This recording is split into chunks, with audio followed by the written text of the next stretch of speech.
আজকে মেঘনা নদীতে প্রচুর পরিমাণ কচুরি ভাসছে। আমরা অনেকেই কচুরি চিনি, তবে বেশিরভাগ গ্রামের মানুষ যারা আছেন তারা অবশ্যই কচুরিগুলা চিনেন।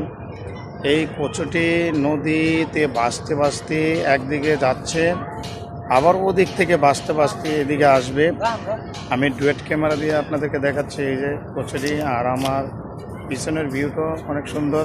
এবং সামনে আপনারা দেখতে পাচ্ছেন এই যে নৌকাগুলো অনেক আসতে এখন বর্তমানে যেতে অনেকটাই কষ্ট, কারণ এই কচুরিগুলো যখন তারা চেপে বের হইতে অনেকটা তাদের কষ্ট। দেখেন আজকে পুরো যে দূরে দেখেন ওগুলো পুরো কচুরি ভাসছে, পুরো নদীতে এখন কচুরি। দেখেন কচুরি, এই যে একটা ছোটোখাটো ডেজার, ছোটোখাটো বললে ভুল হবে, মোটামুটি ডেজার এটা যাচ্ছে। এই কচুরিগুলো ঠেলে আপনারা দেখতে পাচ্ছেন এই যে পুরো নদীতে এখন কচুরি ভাসছে।